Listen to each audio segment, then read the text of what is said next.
Physics chapter number 1 lecture number 2 है branches of physics. आज हम इसको समझेंगे ब्रांचेस ऑफ फिजिक्स क्या है। बेसिकली ब्रांचेस ऑफ फिजिक्स दो हैं, क्लासिकल फिजिक्स और मॉडर्न फिजिक्स। क्लासिकल फिजिक्स जो है वो बिफोर 1800 सेंचुरीज न्यूटन से रिलेटेड है। न्यूटन के लॉज जो उसने दिए थे उससे रिलेटेड है, तो उसके जो लॉज थे वो क्लासिकल फिजिक्स हैं। और जो 20th सेंचुरी से के स्टार्ट में जो फिजिक्स है वो मॉडर्न फिजिक्स है, जो कि आइंस्टाइन के लॉज से रिलेटेड है।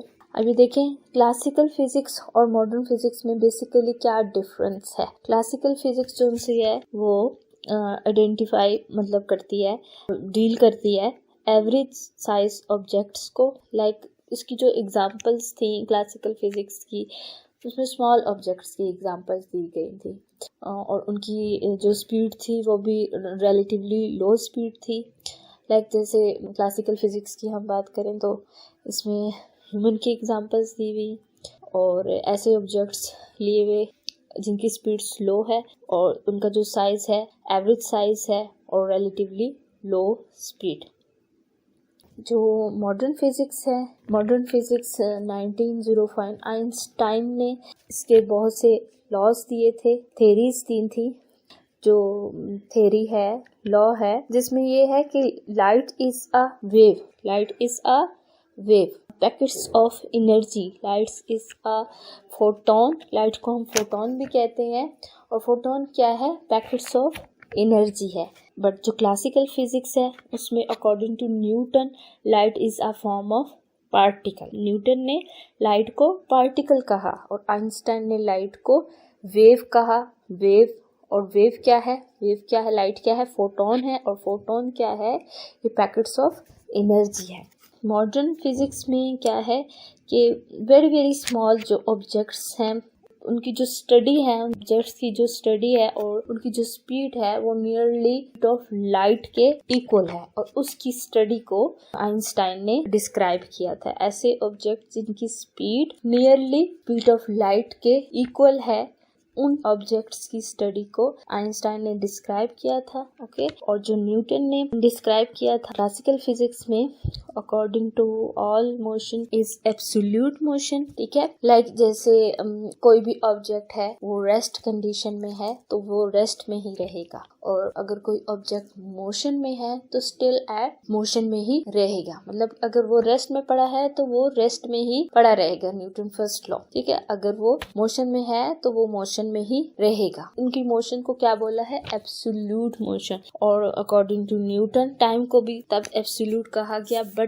आइंस्टाइन ने इस थ्योरी को चेंज किया है। उसने कॉन्सेप्ट दिया ऑल फिजिकल क्वांटिटी, जितने भी फिजिकल क्वांटिटी हैं वो एक दूसरे से रिलेट करती हैं। लाइक जैसे कि अगर कोई ऑब्जेक्ट अर्थ पे है, ठीक है, तो वो अपने लिहाज से तो एट रेस्ट कंडीशन में है, बट वो दूसरी बॉडी के लिहाज से, मतलब दूसरे प्लेनेट के लिहाज से वो मोशन में। इसकी और एग्जांपल आपको देती हूँ। एक पैसेंजर है जो कि बस में बैठा है, वो दूसरे मुसाफिर के लिहाज से तो वो एट रेस्ट कंडीशन में है। ठीक है, बस में एक मुसाफिर बैठा है, वो दूसरे मुसाफिर के लिहाज से क्या है, एट रेस्ट कंडीशन में है, बट जो बाहर स्टेशन पे या फुटपाथ पे जो भी पैसेंजर है उसके लिहाज से वो क्या है, मोशन में है। ठीक है, आप बाहर खड़े हो और आप बस में देख रहे हो जो भी पैसेंजर्स हैं, तो आप क्या रिलेट करो, वो मोशन में है। ठीक है, और आप उनके लिहाज से क्या हो, रेस्ट में है। मतलब रिलेटिवली मोशन, एक दूसरे के लिहाज से रिलेटिव मोशन में है। ठीक है,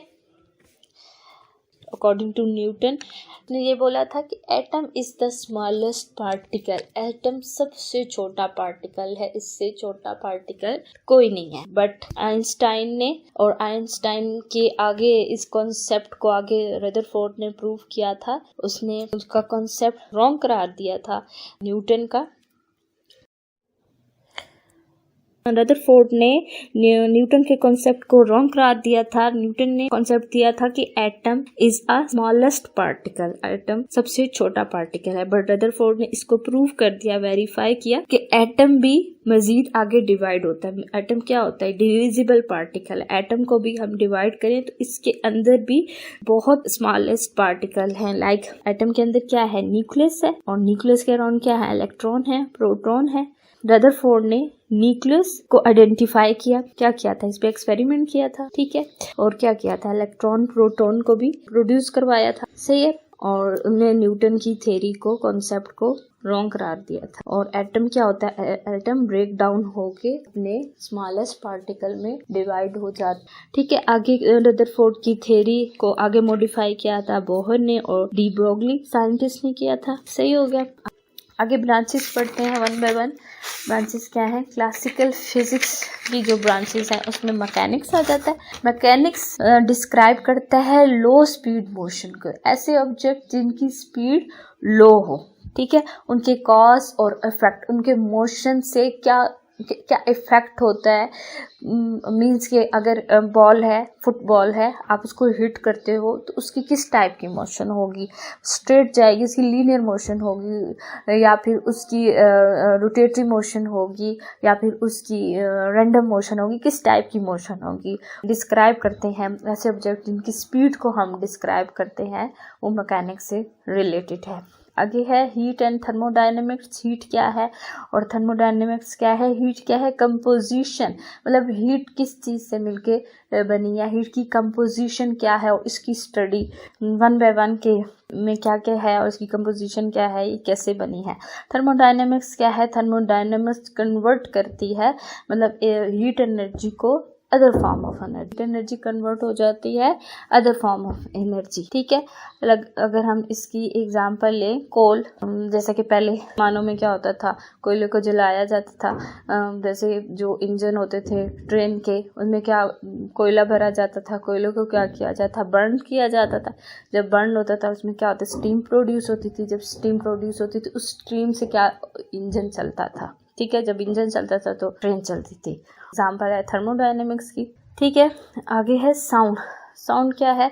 sound, properties of sound, means के साउंड की आगे मजीद प्रॉपर्टीज है, स्टडी करेंगे कि साउंड किस टाइप का होगा। स्ट्रेट लाइन साउंड होगा या साउंड की जो स्पीड है वो कैसी होगी, किस टाइप की होगी, साउंड की डायरेक्शन कैसी होगी।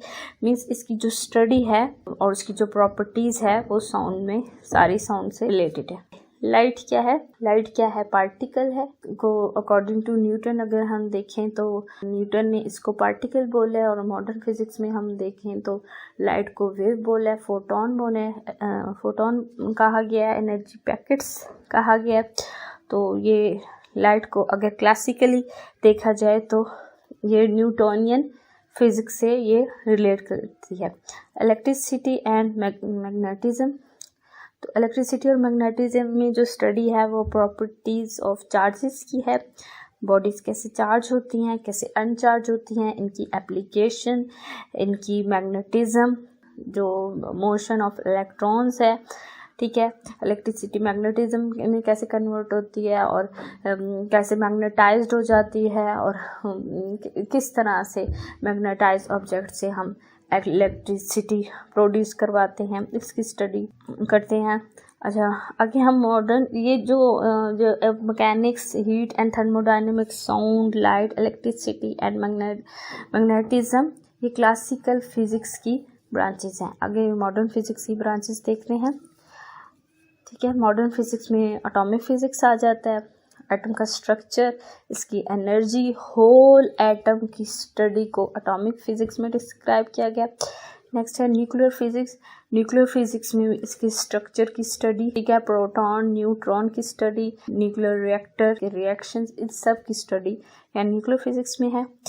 आगे है, ये जस्ट इनके इंट्रोडक्शन है, ठीक है। प्लाज्मा फिजिक्स क्या है? प्लाज्मा फिजिक्स, मैटर की कितनी फॉर्म है? मैटर की 3 फॉर्म है, सॉलिड, लिक्विड एंड गैस। जो 4th फॉर्म है जो कि आयोनिक फॉर्म है। आयोनिक फॉर्म जिसमें क्या होता है, मैटर आयंस में कन्वर्ट हो जाता है, तो उस 4th फॉर्म को, आयोनिक फॉर्म को प्लाज्मा फिजिक्स कहते हैं। जियो फिजिक्स क्या है? Geophysics related to earth है, इसकी मूवमेंट की स्टडी, इसकी शेप की स्टडी, all that is called geophysics. Astrophysics related to stars, galaxies, biophysics, ये सब वन बाय वन इसको हम पढ़ेंगे। अभी इनका जस्ट इंट्रोडक्शन है, 2-3 लाइंस का, ये किससे रिलेट करते हैं।